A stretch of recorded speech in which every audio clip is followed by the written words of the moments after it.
श्रद्धेय स्वामी अनन्यानंद जी महाराज, स्वामी कमलानंद जी, समागत देवियों और सज्जनों,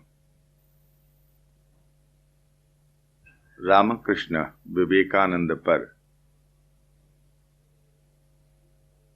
चतुर्दिवसीय व्याख्यानमाला का आज चौथा और अंतिम दिवस है, जब हम स्वामी जी की उस योजना को देखने का प्रयास करेंगे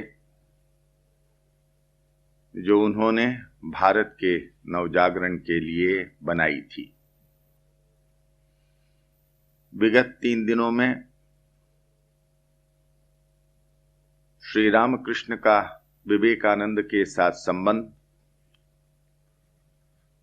और किस प्रकार नरेंद्रनाथ दत्त स्वामी विवेकानंद बनते हैं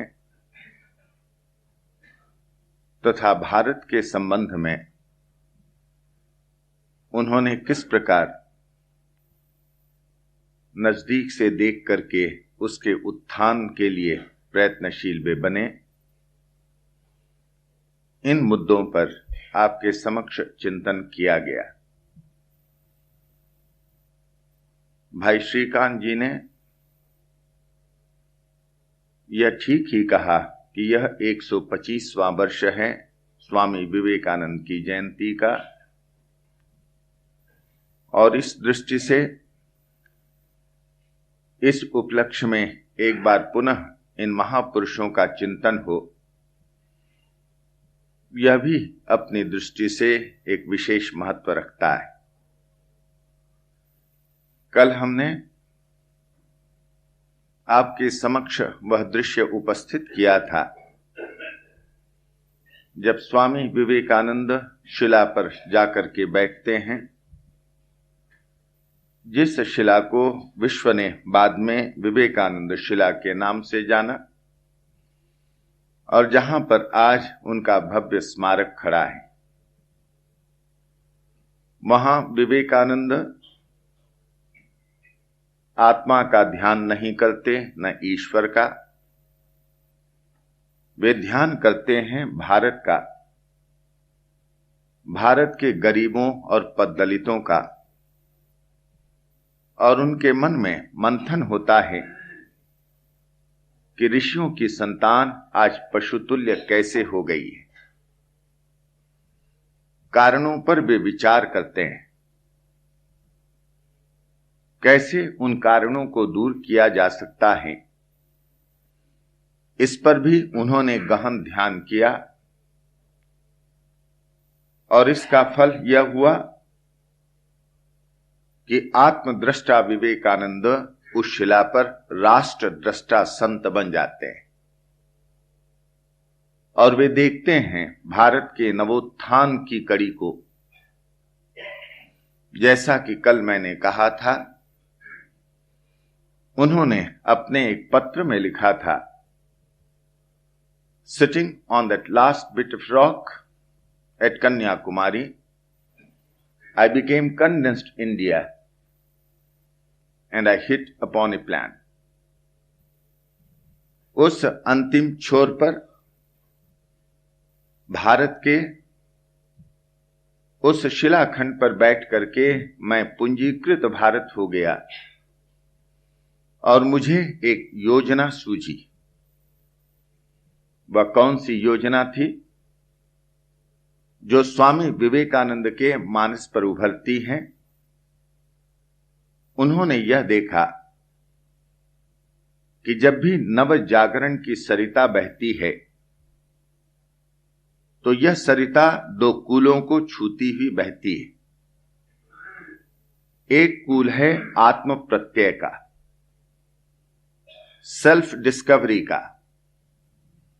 और दूसरा कूल है सेल्फ मैनिफेस्टेशन का, आत्मा विव्यक्ति का।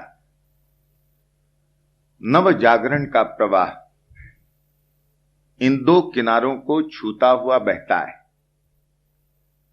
आत्म प्रत्यय हो और आत्मा विव्यक्ति हो। आत्म प्रत्यय का मतलब अपनी पहचान।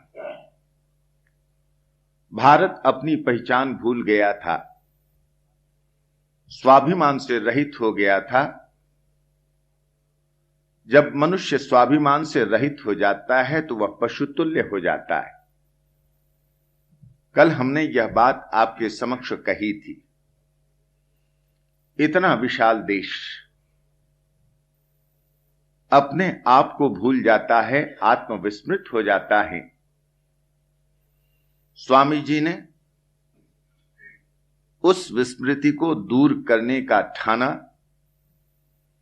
कहा कि इस देश को पहले आत्म प्रत्यय दूंगा और फिर आत्माभिव्यक्ति का मार्ग प्रशस्त करूंगा। अपने संबंध में ज्ञान हो, अपनी क्षमताओं का, अपनी संभावनाओं का ज्ञान हो तो मनुष्य में बल आता है, उसके भीतर का आत्मविश्वास बढ़ता है। स्वामी विवेकानंद इस देश को आत्मविश्वास देना चाहते थे और उसी चिंतन में उन्होंने यह सोचा और निश्चित कर लिया कि मैं जाऊंगा विदेश, अमेरिका जाऊंगा। वहां जो विश्व धर्म महासभा आयोजित हो रही है शिकागो में, उसमें जाकर के भाग लूंगा और उसके माध्यम से देश को आत्म प्रत्यय प्रदान करूंगा। यह उन्होंने निश्चय किया और उसके बाद जो संभावनाएं देश के भीतर में निहित हैं, जो क्षमता निहित है, उसे प्रकट करने के उपायों पर जोर दूंगा। यह स्वामी विवेकानंद निश्चित करते हैं। वहां से वे उठे, फिर से तीर पर आए। जैसा मैंने कहा, आत्मदृष्टा ऋषि आज राष्ट्र दृष्टा संत होकर के लौट रहा है शिला से। और फिर उसके बाद बड़ी लंबी कहानी। मन में तो निश्चय किया, पर तय नहीं कर पा रहे हैं कि कैसे जाऊं या न जाऊं। जाने की इच्छा है, पर जब तक श्री रामकृष्ण का कोई मंगल संकेत न हो, गुरुदेव जब तक न कहें जाने के लिए, तो कैसे जाया जाए। वे इसी चिंता में हैं। और ऐसे समय उन्हें एक अपूर्व दर्शन होता है। उन्होंने देखा कि श्री रामकृष्ण सागर के वक्ष पर चले जा रहे हैं और स्वामी विवेकानंद को अपने पीछे आने का संकेत कर रहे हैं। स्वामी जी की नींद टूटी, स्वप्न पर विचार करने लगे। सपने में जो दर्शन हुआ था उसकी सार्थकता पर चिंतन उन्होंने किया और उन्हें लगा कि यह गुरुदेव का आदेश है। पर संभव है, मेरी जाने की इच्छा है, इसे मैं शायद गुरुदेव के आदेश के रूप में ले रहा हूं। यह सही है या नहीं है, इसलिए वे मां शारदा देवी को एक पत्र लिखते हैं और मां ने उस पत्र के उत्तर में आशीर्वाद देते हुए लिखा कि बेटा, तुम अवश्य जाओ, मेरा भरपूर आशीर्वाद है। तुम विश्व विजयी बनकर के लौटो। मां का उत्तर मिला। स्वामी विवेकानंद उछल पड़े, कहा कि अब बस सब कुछ तय हो गया और उसके बाद जाने की तैयारियां होती हैं। आप लोगों ने उनकी जीवनी में पढ़ा है कैसे महाराज अजीत सिंह, जो खेतरी के राजा थे, स्वामी विवेकानंद के शिष्य थे, वे व्यवस्था करते हैं स्वामी विवेकानंद के विदेश जाने की। जब स्वामी जी खेतरी से आबू रोड स्टेशन पर आए, बंबई जाने के लिए वे ट्रेन पकड़ेंगे आबू रोड स्टेशन पर और फिर बंबई से जहाज लेकर के वे जापान के रास्ते से अमेरिका जाएंगे। तो आबू रोड स्टेशन पर अचानक उनकी भेंट अपने दो गुरु भाइयों से हो जाती। एक तो स्वामी ब्रह्मानंद जी और दूसरे स्वामी तुरीयानंद जी। स्वामी तुरीयानंद जी का पूर्व नाम हरि था। स्वामी विवेकानंद दोनों को देख करके अत्यंत प्रसन्न होते हैं और वे दोनों गुरु भाई भी अपने प्रिय नरेंद्र को पाकर के आनंदित होते हैं। बहुत समय के बाद स्वामी जी ने एक विलक्षण बात तुरीयानंद जी से कही। देखो हरि भाई, मैं तुम्हारे वेदांत और धर्म का मर्म तो नहीं समझ पाया, पर इतना जानता हूं कि मेरा हृदय अत्यंत विशाल हो गया है। मुझसे देश का दुख देखा नहीं जाता है हरि भाई, और इसका कुछ उपाय करने के लिए मैं अमेरिका जा रहा हूं। यह वे तुरीयानंद जी से कहते हैं। आप देखेंगे उनकी वाणी में, उनके शब्दों में कितना गूढ़ तात्पर्य भरा हुआ है। वे कहते हैं कि तुम्हारा वेदांत या धर्म क्या है मैं समझ नहीं पाया, पर इतना जानता हूं कि मेरा हृदय अत्यंत विशाल हो गया है। मुझसे देश का दुख देखा नहीं जाता है और मैं बाहर जा रहा हूं। अन्य लोगों से कहा कि मैं बाहर जा रहा हूं यह देखने के लिए कि भारत में जो योजनाएं मैंने अपने मन में तैयार की हैं उनको कार्यान्वित करने के लिए कुछ पैसा बाहर से ला सकता हूं या नहीं। और बाद में उन्होंने अमेरिका से एक पत्र में लिखा था, मैं जो यहां पर आया तो कोई विश्व धर्म महासभा में भाग लेने के लिए नहीं, बल्कि मैं तो यह चाहता था कि यहां अपनी बुद्धि के बल पर कुछ पैसा कमा लूं और भारत जाकर के उस पैसे से शिक्षा संस्थान स्थापित करूं जहां हमारे बच्चे तकनीकी दृष्टि से प्रशिक्षित होंगे और अपने पैरों पर खड़े होने में समर्थ होंगे। यह स्वामी विवेकानंद का चिंतन। वे बारंबार यह कहा करते थे कि सब रोगों की दवा रामबाण दवा है शिक्षा। लोगों को शिक्षा मिले तो वे समझेंगे कि वे पशु नहीं है, मनुष्य हैं। आज जन साधारण को शिक्षा नहीं है नसीब, और इसीलिए वे अपने को पशुतुल्य मान रहे हैं। जन्म पर जन्म वे या तो काठ चीरते हैं या पानी भरते हैं। वे यह तक भूल गए हैं कि वे मनुष्य हैं, हमने यहां तक उन्हें रौंदा है। उनको मनुष्यता प्रदान करनी है, आत्म प्रत्यय देना है। उनको भी अनुभव होना चाहिए कि हम मनुष्य हैं। यह शिक्षा के माध्यम से ही किया जा सकता है। हमारे बच्चे भी अपने पैरों पर खड़े हों, यह स्वामी जी की चिंता, और उस चिंता को कार्यरूप देने की उनकी चेष्टा। अमेरिका वे गए, आत्म प्रत्यय तो उन्होंने प्रदान किया और अद्भुत रूप से प्रदान किया। भारत को जो गलत ढंग से पेश किया गया था, इंग्लैंड, अमेरिका और यूरोप के देशों के सामने ईसाई मिशनरियों के द्वारा, स्वामी विवेकानंद वहां पर जाकर के अकेले शूरमा लड़ते हैं इन सब के विरुद्ध। वे बिल्कुल अकेले हैं। उस देश में उनका कोई साथी नहीं था।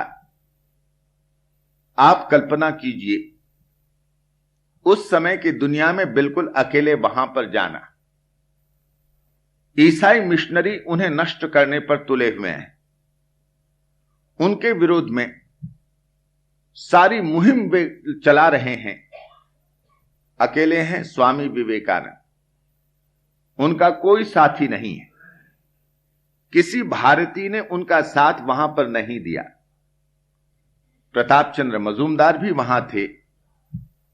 ब्राह्म समाज के प्रतिनिधि के रूप में स्वामी विवेकानंद ने प्रताप चंद्र मजूमदार को देखा तो बड़ी प्रसन्नता हुई। ये श्री रामकृष्ण के पास जाते थे, परिचय था स्वामी विवेकानंद का। वे तपाक से मिलते हैं, पर प्रताप चंद्र मजूमदार ने उस प्रकार का उत्साह नहीं दिखाया। कारण क्या था? कारण यह था कि स्वामी विवेकानंद विश्व प्रसिद्ध बन गए थे। यह भारत की मानसिक गुलामी।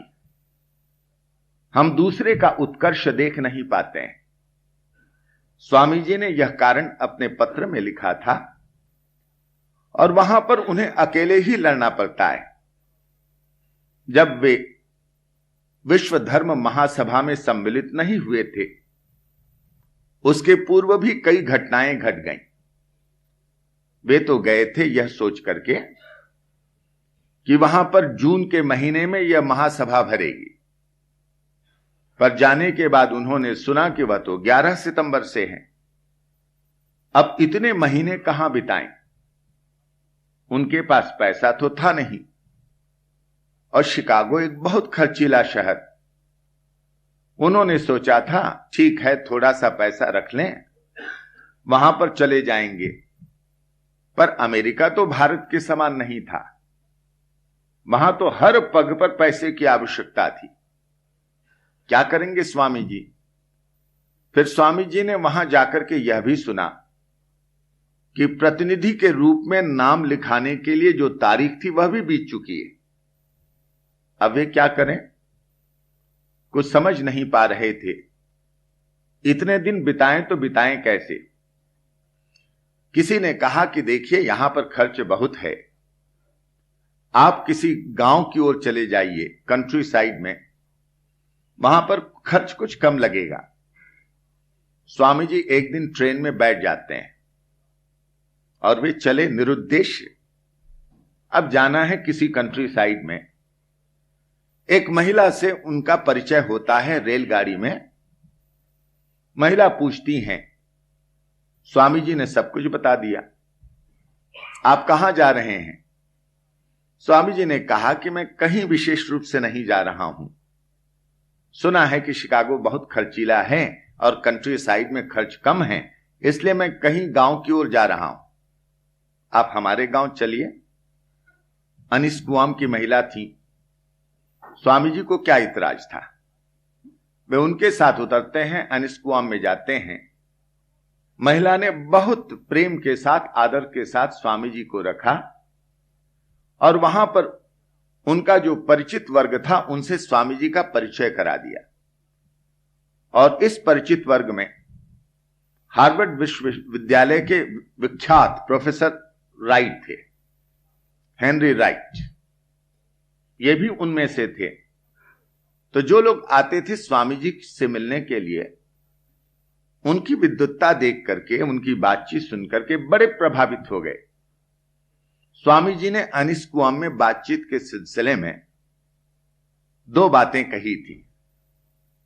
एक तो यह कहा था, if and when the British should leave India, there would be a great danger of India's being conquered by the Chinese. यह एक बात कही थी कि जिस समय अंग्रेज भारत को छोड़ करके चले जाएंगे, उस समय यह बड़ी संभावना बनी रहेगी कि चीन भारत पर आक्रमण करे और उसे जीत ले। उस समय तो चीन अफीमची देश था, पीनक में डूबा हुआ देश था हम लोगों के लिए। कोई भी इस बात पर विश्वास नहीं कर सका था। पर हम जानते हैं कि 1962 में क्या हुआ। चीन ने किस प्रकार से आक्रमण किया। स्वामी जी की यह भविष्यवाणी नहीं थी। भविष्यवाणी आप कह सकते हैं, पर जैसे कोई ज्योतिषी भविष्यवाणी करता हो, उस प्रकार की भविष्यवाणी नहीं थी। स्वामी जी इतिहास के अध्येता थे, इतिहास का अध्ययन किया था और उस अध्ययन के बल पर उन्होंने यह निष्कर्ष निकाला और वह बात उस समय कही। कितनी सटीक बात। दूसरी बात स्वामी जी ने कही थी, the next great upheaval that is to bring about a new epoch will either issue for Russia or from China.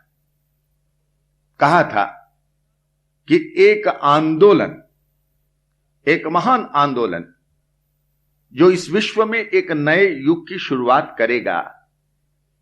ऐसा आंदोलन या तो रूस से निकलेगा या चीन से निकलेगा। स्वामी जी की यह बात भी अक्षरशः सत्य हुई। उस समय तो रूस जार के द्वारा शासित, कोई कल्पना कर सकता था कि साम्यवाद रूस से निकलेगा? स्वामी जी ने जो कहा कि it will either issue from Russia और चाइना, तो साम्यवाद इन दोनों देशों से ही तो निकला। यह स्वामी जी की ऐतिहासिक दृष्टि थी। पहले तो लोगों ने स्वाभाविक ही से स्वीकार नहीं किया, क्योंकि रूस भी दबा हुआ, चीन भी दबा हुआ, और स्वामी जी ऐसी बात कह रहे हैं जो किसी के गले के नीचे उतर नहीं सकती थी। पर ये स्वामी जी अनिस्कुआम में, और प्रोफेसर राइट तो इतने प्रभावित हुए कि जिसके संबंध में क्या कहा जाए। उन्होंने कहा कि आप भाग लीजिए इस विश्व धर्म महासभा में।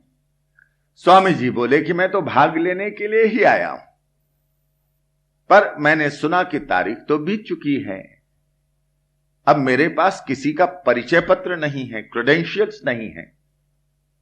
हंसते हुए प्रोफेसर राइट बोले, well Swami, to ask you for credentials is just like asking the sun to show its right to shine. आपसे परिचय पत्र मांगना मानो सूरज से यह पूछना है कि तुम्हें चमकने का क्या अधिकार है। यह भी आप कैसी बात कहते हैं? परंतु ठीक है, प्रोफेसर राइट ने कितनी भी प्रशस्ति की, पर परिचय पत्र तो चाहिए ही, नहीं तो बिना परिचय पत्र के स्वामी जी को प्रवेश कैसे मिले? तो जो वहां डॉक्टर बैरोस थे, सारा काम देख रहे थे इस पार्लियामेंट ऑफ रिलीजन्स का, वे मित्र थे प्रोफेसर राइट के, और प्रोफेसर राइट ने उनके नाम से एक परिचय पत्र दे दिया स्वामी विवेकानंद के संबंध में, और एक वाक्य उसमें यह लिखा, here is a man from India who is more learned than all our university professors put together. यह भारत से एक विद्वान, जिसकी विद्वत्ता हमारे जितने भी यहां के प्रोफेसर्स हैं उनकी विद्वत्ता को इकट्ठा किया जाए उससे भी ज्यादा विद्वान। यह परिचय पत्र प्रोफेसर राइट ने दिया, और उसके बल पर स्वामी विवेकानंद को वहां पर प्रवेश मिलता है, और उसमें भी नाटकीयता है। श्री रामकृष्ण का खेल वे देखते हैं, मानो आंख मिचौनी का खेल चल रहा है। स्वामी जी जिस दिन पहुंचते हैं शिकागो, वे पता भूल गए हैं। जिस कागज में पता लिखा था जहां जाना है वह मिल नहीं रहा है। अब कहां जाएंगे? शिकागो जैसे बड़े शहर में, और कोई बता नहीं पा रहा है। ये पार्लियामेंट ऑफ रिलीजन्स कहें तो सामान्य जनता क्या समझेगी? किसी ने पता नहीं बताया। यह है 10 सितंबर की बात, रात में ठंड बहुत है, तो प्लेटफॉर्म में जो लकड़ी के डिब्बे थे, खोखे थे, उसके भीतर में घुस करके स्वामी विवेकानंद ने रात बिताई। यह भी विचित्र है। अब सुबह वे उठे और एक सड़क पर चले जा रहे हैं, कुछ समझ नहीं पा रहे हैं। आज 11 सितंबर, आज वह महासभा शुरू होनी है। ऐसे स्वामी जी वहां पर शिकागो की सड़क पर घूम रहे हैं, अनजान विदेशी के रूप में, पता नहीं कहां जाना हो। थक गए वे, किसी ने पता नहीं बताया, तो एक स्थान पर सीढ़ी में बैठे हैं मकान की। कुछ समय पश्चात एक बूढ़ी महिला आई सामने के मकान से। Are you a delegate to the Parliament of Religions? क्या आप प्रतिनिधि हैं? स्वामी जी ने अपनी व्यथा कही। आदर पूर्वक महिला ले जाती है। वह है मिसेज हेल, और मिस्टर हेल और मिसेज हेल मिलकर के स्वामी जी को जल्दी तैयार करते हैं। कहते हैं चलिए हम ले जाते हैं, हम आपको वहां पहुंचा देते हैं। और उनको पहुंचा दिया उन्होंने। यह आंख मिचौनी का खेल मैं कह रहा था। स्वामी जी ने सोचा कि सब गया। 10 सितंबर को सोच रहे थे कि चलो ये परिचय पत्र है, हमें तो ठीक है, प्रतिनिधित्व करने का अवसर दिया जाएगा। वहां जाकर देखते हैं, पता नहीं है, रात बितानी पड़ती है प्लेटफॉर्म में, लकड़ी के डिब्बे में घुस करके ठंड से बचने के लिए। उनके पास पर्याप्त कपड़े भी नहीं थे। और फिर उसके बाद 11 सितंबर की सुबह वे घूम रहे हैं अनजान विदेशी। कैसी आंख मिचौनी है। और 4 बजे शाम को उसी दिन यह व्यक्ति विश्व प्रसिद्ध हो जाता है। अमेरिका के सारे बड़े बड़े महल के दरवाजे खुल जाते हैं। यही आंख मिचौनी का खेल। ले गए उनको, प्रतिनिधित्व करने का अवसर दिया गया और एक एक व्यक्ति वहां पर अपना भाषण पढ़ता है। एक एक व्यक्ति का परिचय दे रहे हैं और व्यक्ति छोटा सा भाषण तैयार किया हुआ भाषण, सुंदर भाषण, तालियां कितनी पड़ रही हैं और स्वामी जी नर्वस होते जा रहे हैं। तैयारी तो की नहीं, लिखने का समय नहीं, सोचने का समय नहीं। यह तो इसी प्रकार से उनका समय बीता। तो जो चेयरमैन थे वे स्वामी जी से कहते थे अब आप, तो कहते थे जरा बाद में, जरा बाद में। यहां तक कि सेकंड हाफ में भी जरा बाद में। लगा चेयरमैन को कि आदमी आखिर बोलेगा या नहीं, यह तो अपना टालता ही जा रहा है। और अंत में जब टालने के लायक वक्त नहीं रहा, स्वामी जी उठते हैं, सरस्वती को मन ही मन प्रणाम करते हैं, गुरुदेव के पावन चरणों का स्मरण करते हैं और उनके मुख से निकलता है sisters and brothers of America. क्या तालियां पिटी, तालियां पिट रही हैं, लोग अपनी टोपियां उछाल रहे हैं, महिलाएं रुमाल हिला रही हैं। स्वामी जी ने सोचा कि मैंने क्या गलती कह दी। वे और भी नर्वस हो गए कि मैंने कुछ गड़बड़ बात कह दी, कहीं हुट आउट तो नहीं कर रहे हैं। फिर थोड़ा उनको लगा कि नहीं, यह हुट आउट नहीं है, ये लोग तो प्रशस्ति करते हुए यह सब हिला रहे हैं। 2 मिनट तक लगातार तालियों की गड़गड़ाहट से वह हॉल गूंज उठा, जहां पर 10,000 लोग उपस्थित थे सुनने के लिए। 5,000 लोगों की व्यवस्था मालूम नहीं कैसे करके इतने ठूंसे गए। आप कल्पना कर सकते हैं कोलंबस हॉल की।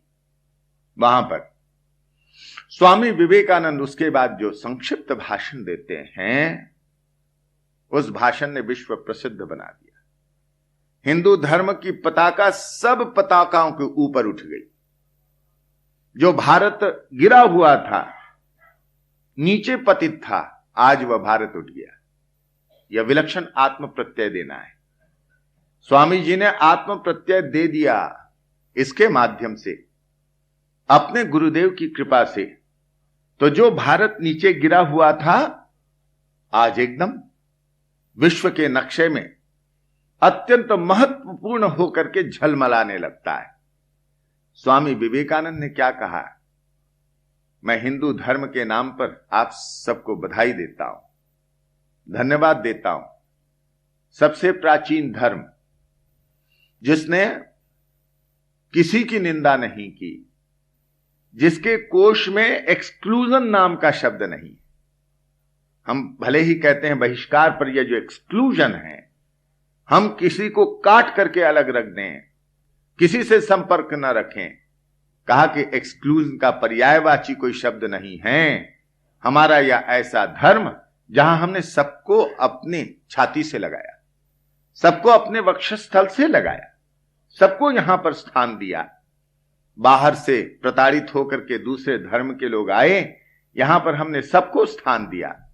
उस छोटे से लगभग 7 या 8 मिनट के व्याख्यान में स्वामी जी ने भारत की चिरंतन आध्यात्मिक संस्कृति का ऐसा अद्भुत और ओजस्वी वर्णन किया कि बस वे सबसे अद्भुत प्रवक्ता बन गए।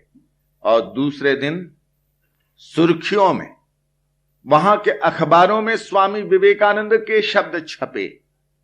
उनके चित्र छपे। Vivekananda is the greatest man in the Parliament of religions.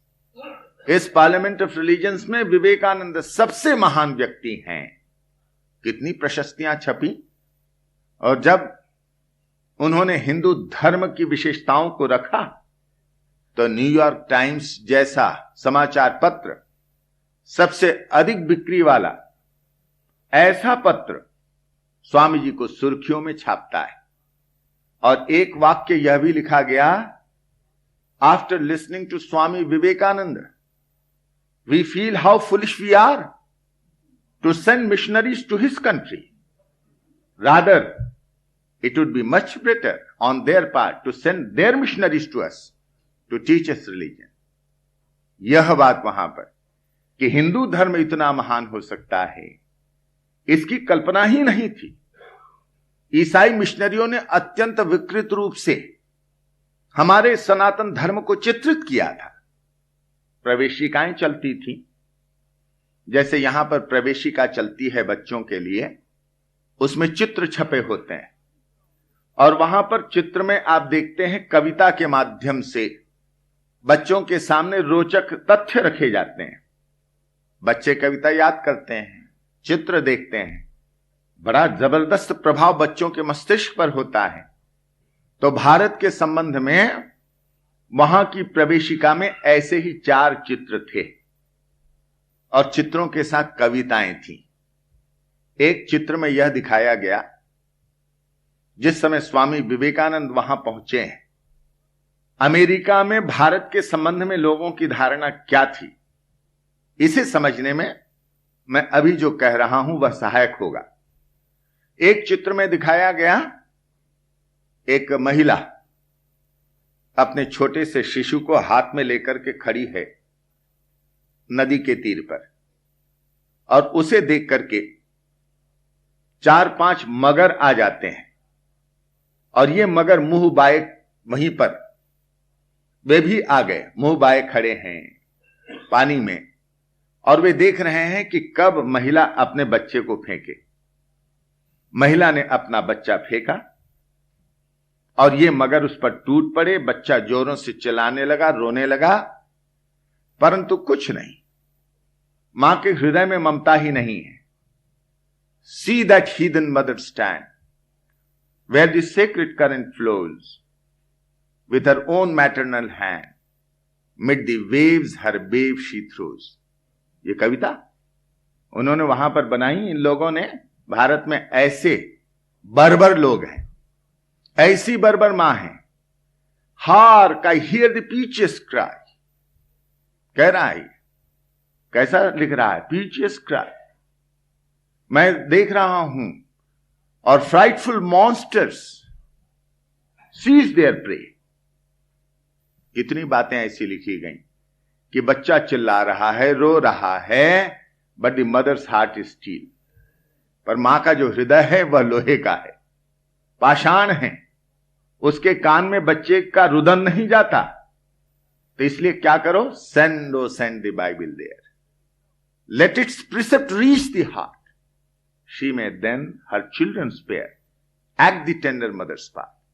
जरा बाइबिल भेजो वहां, बाइबिल के शब्द इस बर्बर मां के कानों में जाएंगे, उसका हृदय कुछ नरम होगा, तब वह अपने बच्चे के प्रति प्यार कर सकेगी। एक चित्र है ऐसा।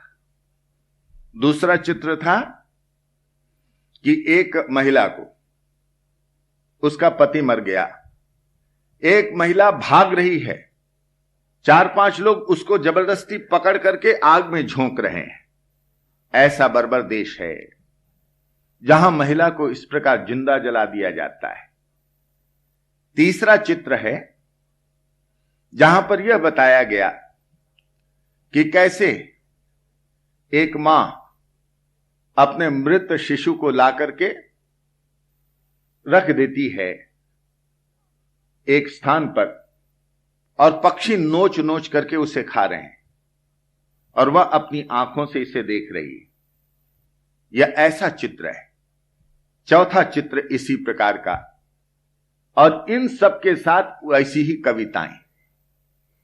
इन कविताओं को पढ़ करके अमेरिका के बच्चे भारत के संबंध में क्या ज्ञान प्राप्त करते होंगे आप जान सकते हैं। ईसाई मिशनरियों ने इतने कुत्सित रूप से भारत को चित्रित किया था, सब प्रकार से, ताकि पैसा मिले, इसके नाम पर हम मौज करें और भारत में जाकर के जो काम करें न करें पर मौज करें, हम लोगों से पैसा वसूलें उनकी करुणा को जगा करके। तभी न स्वामी विवेकानंद ने कहा था कि ईसाई मिशनरियों ने जो भारत के लिए किया है, अगर उसके प्रतिकार के रूप में अरब महासागर की तलहटी का सारा कीचड़ निकाल करके उन पर फेंकें तो भी उचित प्रतिकार नहीं होगा। इतना कार्य किया है उन्होंने, अकार्य देश का नाश करना चाहा है, हमारी संस्कृति को कितना बदनाम करना चाहा है। यह स्वामी जी थे। अकेले वीर पुरुष लड़ते रहे, कोई साथ में नहीं, कोई नहीं। और उन्होंने वहीं पर उनके गढ़ में जाकर के उनको गालियां दी, कहा कि तुम क्या करते हो। जो प्रश्नोत्तर पूछे गए, जो वे भाषण देते थे, विलक्षण, कितनी भीड़ होती थी, लोग कुछ प्रश्न भी करते थे। कहा कि अच्छा, आपके यहां तो औरतों को जला दिया जाता है जिंदा। स्वामी जी ने प्रत्युत्तर में कहा, तुम लोगों ने रेड इंडियंस लोगों पर जो अत्याचार किया है उसकी तुलना में तो हमने कुछ भी नहीं किया है। यह स्वामी जी का उत्तर था कि रेड इंडियंस को वे लोग जला देते थे, गोली से मार देते थे। एक छोटा बच्चा भी रेड इंडियन को मार देगा, उसे कोई सजा नहीं होगी, मानो खिलौने हो, मनुष्य ना हो। यह स्वामी जी ने वहीं पर कहा, यह तुम्हारी संस्कृति है। तुम जाते हो भारत में, दूसरे गरीब देशों में, वहां जाकर के पत्थर देते हो। हमारे लोग भूख से मर रहे हैं, उनको अन्न चाहिए, और तुम जाकर के पत्थर देते हो, गिरजाघर बनाते हो। हमें पत्थरों की आवश्यकता नहीं है, हमारे यहां मंदिर बहुत हैं, हमें गिरजाघर की जरूरत नहीं। अगर तुम सहायता करना चाहते हो तो उन्हें अनाज दो, उनके पेट में भोजन दो, और तुम गाली देते हो, उनके पेट पर लात मारते हो और पत्थर देते हो। यह स्वामी जी वहां कहते रहे। वे तो आप जानते हैं अग्निमुख थे, उनके शब्दों में आग ही बिल्कुल झलती थी, ऐसे स्वामी जी। और अकेले वहां पर काम करते रहे। 4 वर्ष तक उन्होंने प्रचार किया, कहां कहां नहीं गए। अमेरिका पूरा घूम डाला, इंग्लैंड जाते हैं, यूरोप के देशों में जाते हैं, और यह जो वेदांत की पताका है फहराते हैं। स्वामी जी ने बाद में लिखा था, अरे ये जो पार्लियामेंट ऑफ रिलीजन्स भरा गया, जानते हो इसके पीछे किस प्रकार की एक अभिसंधि थी। क्या अभिसंधि थी? ये जो कैथोलिक्स हैं उन्होंने सोचा कि हम यह महासभा करें, और यह जो ईसाइयों में जो कैथोलिक संप्रदाय है उसकी सर्वश्रेष्ठता घोषित करेंगे इस महासभा के माध्यम से। माने ईसाइयों में और दूसरे जो पंथ हैं उनको भी नीचा दिखा करके कैथोलिक लोगों ने सोचा कि हम अपनी पताका को ऊपर उड़ाएंगे। स्वामी विवेकानंद लिखते हैं, पर भारत के जो भगवान है वे बड़े कौतुकी हैं। सब कुछ उल्टा हो गया कि पार्लियामेंट ऑफ रिलीजन्स उन्होंने किया अपने धर्म और के प्रचार और प्रसार के लिए, और देखो भारत के भगवान ने भारत के धर्म का प्रचार करवा दिया। यह भी विलक्षणता है। तो मैं यह जो कह रहा था कि स्वामी विवेकानंद ने जो निश्चय किया कि भारत को आत्म प्रत्यय दूंगा, आत्म प्रत्यय देते हैं, भारत जागता है। विवेकानंद हमारा धर्म इतना महान, जो लोग अपने धर्म को निकृष्ट दृष्टि से देख रहे थे वे लोग जागते हैं, कहते हैं भारत का हमारा यह धर्म इतना महान। स्वामी विवेकानंद ने यह जो विरुद्ध गान किया है, यह जो हमारे धर्म की महिमा गाई है, विवेकानंद महान, हमारा धर्म महान, लोगों की अस्मिता जागती है। मनुष्य अपनी अस्मिता को भूल गया था, राष्ट्र की अस्मिता को भूल चुका था, यह राष्ट्र की अस्मिता जागती है। भारतवासी अपनी अस्मिता को प्राप्त करते हैं। ऋषियों के गीत, हमारी जो संस्कृति रही है उसके गीत, कि हम कितने बड़े रहे हैं। जरा देखो तो अतीत की ओर थोड़ा सा देखो, भारत जगत गुरु रहा है। अरे तुम्हारे यहां यह जो शिल्प है, स्थापत्य है, बाहर के इंजीनियरों ने तो नहीं बनाया, यह तो तुम्हारे ही पूर्वजों ने बनाया। फिर तुम कितने महान हो। देखो भारत कहां से कहां गया हुआ है। जिस समय अमेरिका के लोग, इंग्लैंड के लोग आज से मात्र 400 साल पहले अपने शरीर को रंग से रंग करके और केवल कच्चा वह छाल पहन करके घूमते थे वन्य पशु की तरह, भारत कितने गौरवशाली ऊपर संस्कृति को प्राप्त हुआ था, इसकी कल्पना कर सकते हो। यह बात उन्होंने कही प्रमाण के बल पर, प्रामाणिकता के साथ, पूरे संदर्भों के साथ। यह इसको कहते हैं आत्म प्रत्यय देना। स्वामी जी ने आत्म प्रत्यय प्रदान किया, पर स्वामी जी जानते थे कि मात्र आत्म प्रत्यय से नहीं होता। आत्म प्रत्यय देने के लिए उन्होंने अतीत का गान किया, और जब वे भारत में आए तो उन्होंने भारतवासियों को उनकी कमजोरी दिखलाई, भारतवासियों पर चोट की, उनके व्यवहार पर चोट की। एक ने कहा, आप तो स्वामी जी बड़े मजेदार आदमी हैं, वहां पर अमेरिका में, यूरोप में आपने हम लोगों का गुणगान किया, भारतीय संस्कृति का, धर्म का गुणगान किया, और यहां पर आप हमें फटकार रहे हैं, हमारी निंदा कर रहे हैं। स्वामी जी ने कहा, ऐसा कौन मूर्ख होगा जो बाहर जाकर के अपने परिवार वालों की निंदा करे। बाहर जाकर के तो कहना ही पड़ता है कि हमारे घर के लोग बहुत अच्छे हैं, बड़े महान हैं, उनके भीतर में बहुत गुण हैं, पर जब हम घर में आते हैं तब घर के सदस्यों की खामियां बता देनी पड़ती हैं।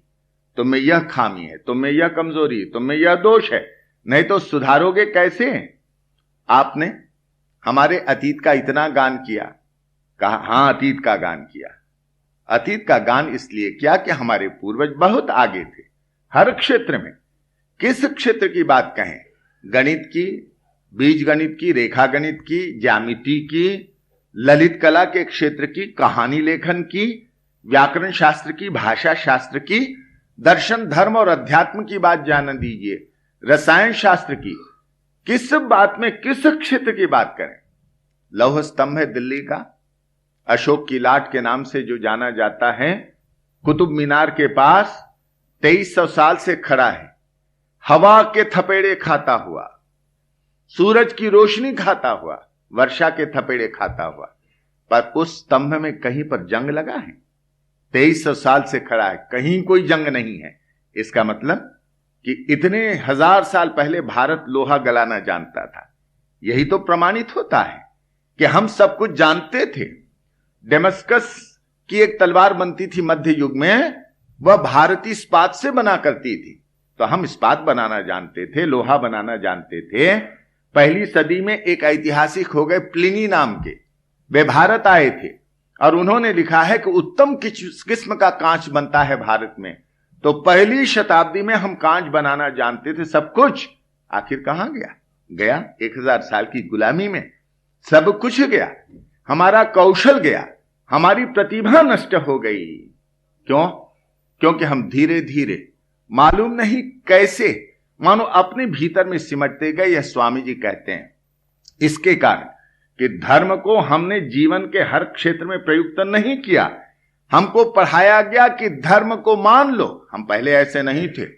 स्वामी जी कहते हैं कि मुख्य कारण क्या है हमारे पतित होने का? उस समय कहते हैं कि धर्म अत्यंत, जिसे कहेंगे प्राणवंत था। जैसे नदी बहती है, तो जब नदी बह रही है तो उसका जल बड़ा प्राणवंत होता है, जल प्राणप्रद होता है। पर नदी का बहना बंद हो जाए तो दिखेगा जल बहुत सा, पानी इकट्ठा हो गया है, नदी का बहना बंद हो गया, पर इकट्ठा जो पानी हुआ है वह क्या ठीक? उसमें सड़ांध पैदा होती है, हानिकारक कीटाणु जन्म लेते हैं। स्वामी जी कहा करते थे, इसी प्रकार चिंतन का प्रवाह जब तक बहता रहता है तब तक प्राणप्रद होता है। हमने चिंतन के प्रवाह को पहले कभी रोका नहीं था, हमने बहने दिया था। मनु ने कहा इसलिए हम मान नहीं लेते थे कि अमुक ने, याज्ञवल्क्य ने कहा इसलिए हमने मान लिया, ऐसी बात नहीं। ठीक है, मनु ने कहा है, याज्ञवल्क्य ने कहा है, हम भी तो परीक्षण करेंगे, हम भी उसकी सत्यता देखेंगे, यह हमारी प्रवृत्ति थी। आज विज्ञान इतना प्रगत क्यों है?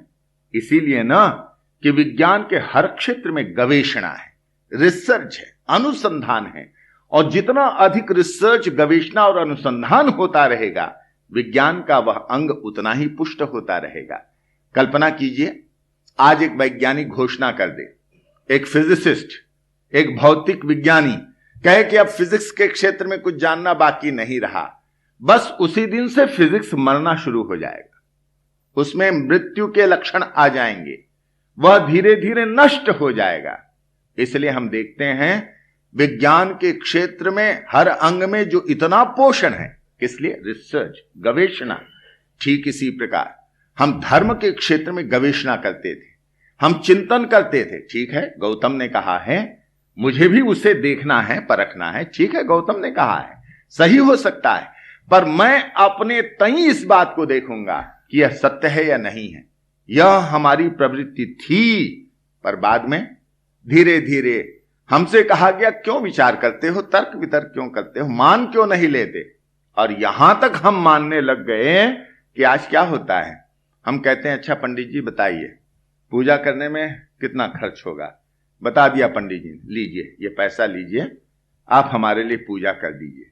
कैसी विचित्र बात है। कभी मुझे भूख लगती है तो मैं किसी दूसरे को पैसा तो नहीं देता कि ले भैया तू जरा लेकर के कुछ खा लेना, मुझे भूख लगी है। कभी नहीं किया, पर पूजा के क्षेत्र में मैं जरूर करता हूं कि ले भाई लीजिए, आप मेरे लिए पूजा कर दीजिए। यह हमारी पतन की पराकाष्ठा कि मैं सोचता हूं कि दूसरा मेरे लिए पूजा कर दे तो हो जाएगा। अरे पूजा तो मैं करूंगा, चिंतन मैं करूंगा, विचार मैं करूंगा। यह जब भाव मेरा चला गया तो धीरे धीरे हमारे सब अंग सूखते चले गए और हम एक नष्ट राष्ट्र के रूप में आ गए। यह स्वामी जी थे जिन्होंने आकर के कहा कि उठो। यह उन्होंने प्रत्यय प्रदान किया, कहा कि पीछे की ओर देखो, अतीत की ओर। हर क्षेत्र में तुम्हारे पूर्वज अग्रणी, विश्व के गुरु, सिखाने वाले, और तुम दरिद्र के समान बैठे हो। इतनी तुम्हारी आध्यात्मिक विरासत, इतना मानो कितना धन तुम्हारे पास है, कितनी समृद्धि, और तुम ऐसे बैठे हो। उठो। और उसको उठाने के लिए आत्मा अभिव्यक्ति का उपाय देते हैं कि स्वामी जी यह भी नहीं चाहते थे कि हम केवल अतीत में खो जाएं। यह भी एक विचित्र बात है, भारत अतीत में खोया रहता है, यह भी हमारी एक कमजोरी है।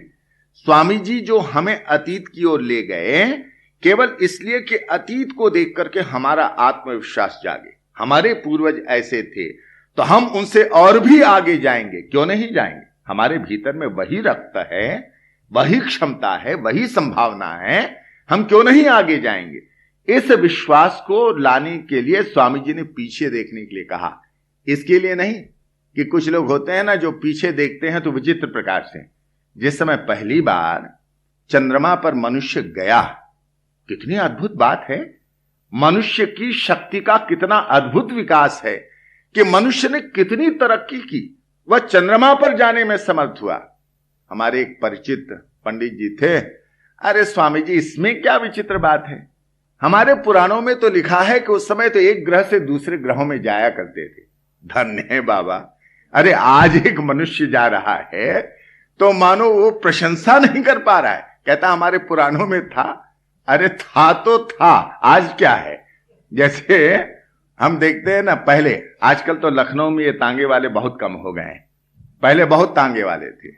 और आप अगर किसी तांगे में बैठते तो बातचीत में तांगे वाला आपको जरूर बताता कि उसके बाप दादा कहीं के नवाब थे, बाप दादा थे नवाब, उसको भी पेंशन मिलती है, भले ही वो पेंशन 4 आना हो, पर बड़ी अदब के साथ वो पेंशन लेने जाता है, क्योंकि उसके बाप दादा थे नवाब, रहे होंगे नवाब, तू तो टांगा हाँकता है। तो ऐसे ही हम कहें कि हमारे पूर्वज ऐसे थे, एक ग्रह से दूसरे ग्रह में जाते थे, ऐसा यान था। अरे रहा होगा। स्वामी जी कहते हैं एक सुई तो नहीं बना पाते हो और बड़ी विचित्र बातें करते हो। तो अतीत को भी इस प्रकार से ना देखें जैसे ये पंडित जी ने देखा, हमारे मित्र ने, कि उसमें क्या है स्वामी जी, ये तो क्या है, हमारे पूर्वज तो ऐसा करते थे। नहीं, स्वामी जी कहते हैं अतीत की ओर देखने के लिए कि हमें उससे आत्मविश्वास मिले और उसको लेकर के हमारे भीतर जो क्षमता है, हमारे भीतर जो संभावनाएं हैं, उन संभावनाओं को हम अभिव्यक्त करें। यह आत्माभिव्यक्ति। तो आत्माभिव्यक्ति का रास्ता कैसे? 5 सूत्रों में हम उनके आत्माभिव्यक्ति के बताए हुए उपायों को रख सकते हैं। केवल हम एन्यूमरेट करेंगे, विशदीकरण नहीं करेंगे। पहला सूत्र, धर्म को समझो। धर्म क्या है, जिसकी चर्चा हमने 2-3 दिनों में की। वह धर्म वस्तुतः है क्या? यह जो प्राण केंद्र हमारा, उस धर्म को ठीक ढंग से समझो। यह पहला। यह जो कुसंस्कार, अंधविश्वास और कर्म कांडों पर, अनुष्ठानों पर बहुत ज्यादा जोर, ठीक है, कर्मानुष्ठान, ये जो कर्मकांड, यह भी आवश्यक, पर आवश्यकता से अधिक जोर दें और कर्मानुष्ठान के पीछे जो तत्व है उस तत्व को भुला दें। तो जैसे हम ईशा वास्योपनिषद में चर्चा कर रहे थे, वह गहरे अंधकार में ले जाने वाला होता है। तो स्वामी जी कहते हैं ठीक है, हम इनके तत्वों को जानें और धर्म का स्वरूप क्या है इसे समझें। धारण करने वाला तत्व धर्म होता है। जो जोड़ता है वह धर्म है, जो तोड़ता है वह धर्म नहीं है। तो यह धर्म, पहला सूत्र। दूसरा सूत्र उन्होंने कहा कि देखो, धर्म में और संसार में कोई विरोध नहीं है। तुमको पढ़ाया गया कि संसार मरुमरीच का है, मिथ्या है, माया है। यह बहुत गलत पाठ पढ़ाया गया।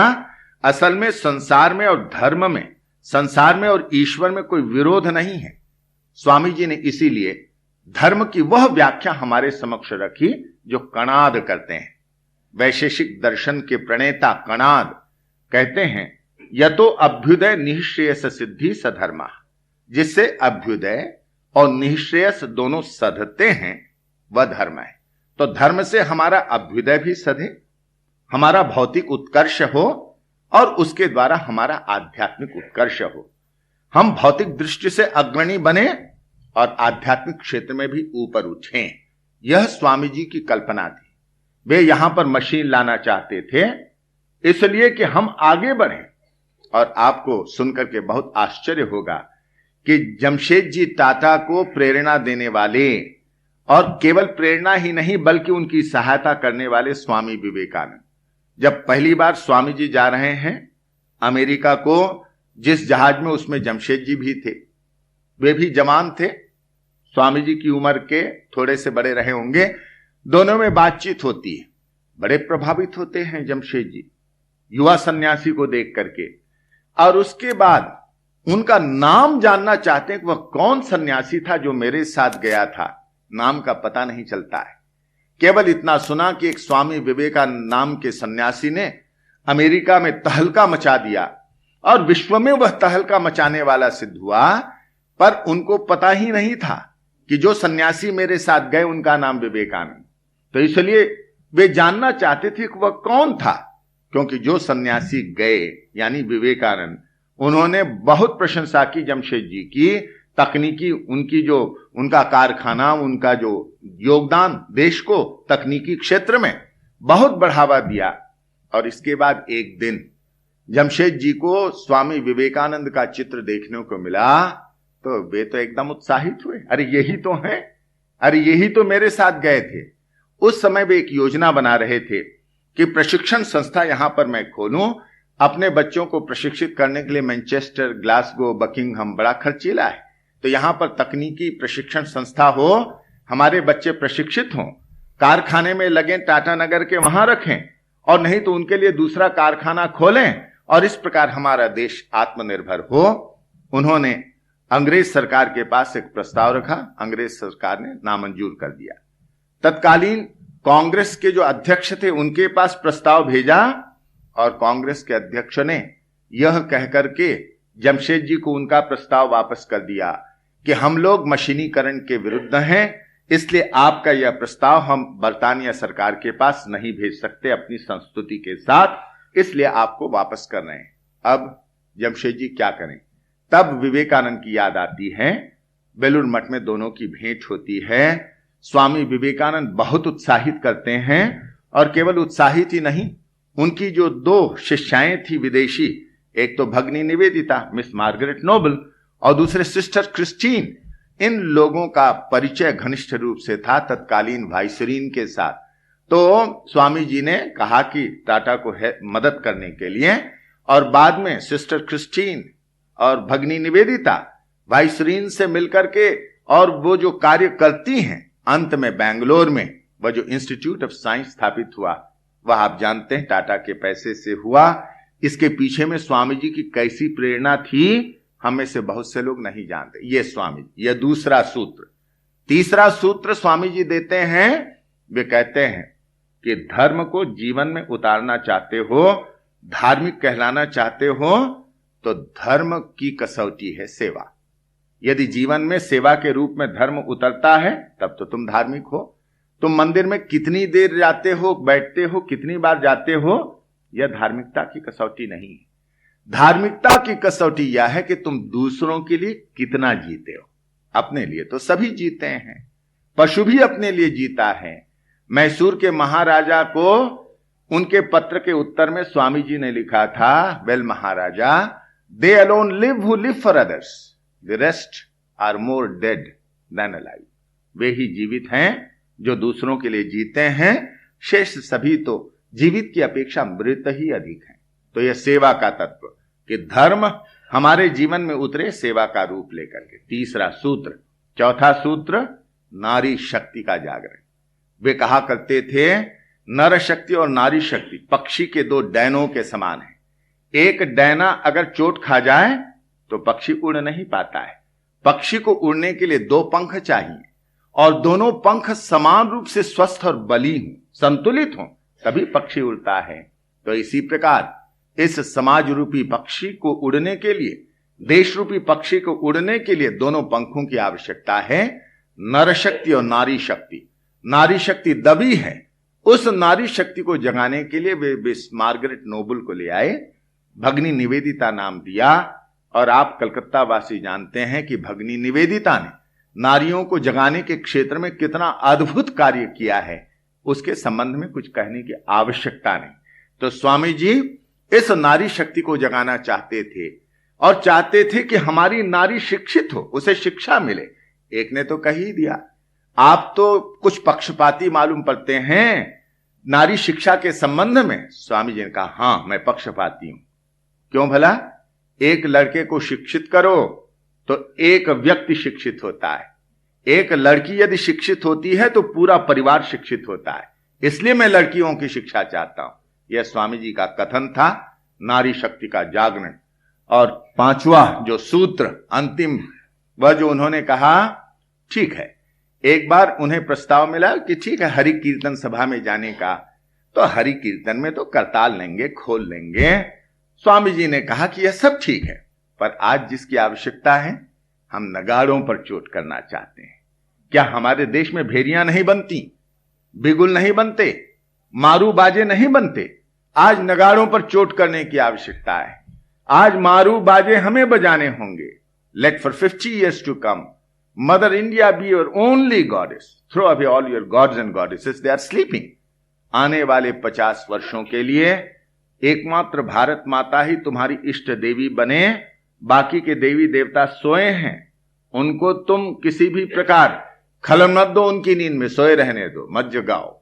एकमात्र भारत माता की ही पूजा करो, जिसके सबोर हाथ सबोर प्राण ऐसी देशभक्ति का उपदेश करने वाले, निनाद करने वाले ये स्वामी विवेकानंद। और अद्भुत है यह भी विलक्षण संयोग, 1897 में उन्होंने यह बात कही थी, और 50 वर्ष के भीतर 1947 में हमें आजादी मिल गई। यह भी विलक्षण संयोग है। तो हम कह सकते हैं कि स्वामी जी की यही अभिप्सा थी कि और उसे बढ़ा सकते हैं। आने वाले 50 वर्षों के लिए यदि हमने भारत माता को इष्ट देवी के रूप में स्वीकार किया और अपनी पूजा उनके चरणों में अर्पित की, तो स्वामी विवेकानंद ने जो सपना देखा था इस देश को जगाने का, मैं समझता हूं वह सपना कुछ अंशों में पूरा हो सकता है। यह श्रद्धांजलि स्वामी विवेकानंद के चरणों में हम अर्पित करते हैं। ऐसे ये महापुरुष तो रामकृष्ण विवेकानंद ये आते हैं देश को जगाने के लिए, देश के माध्यम से संसार को जगाने के लिए। एक व्यक्ति ने कहा, स्वामी जी आप तो कहते हैं कि आप तो विश्व नागरिक हैं, आप किसी भी देश के अपने नहीं, आप तो सभी देशों के हैं, विश्व के हैं, पर भारत के प्रति तो आपका पक्षपात दिखाई देता है, आप तो भारत के लिए अधिक पक्षपाती हैं। स्वामी जी ने कहा, देखो मैं जो भारत के लिए पक्षपाती दिखता हूं, इसका कारण क्या है जानते हो?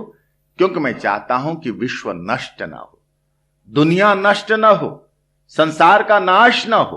क्या मतलब?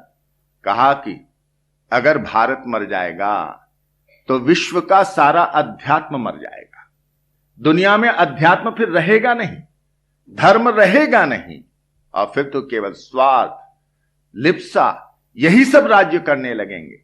इसीलिए मैं चाहता हूं कि भारत मरे मत, उसका अध्यात्म मत मरे, उसका धर्म बना रहे। भारत ही विश्व को शांति का संदेश देगा। कैसी अद्भुत बात!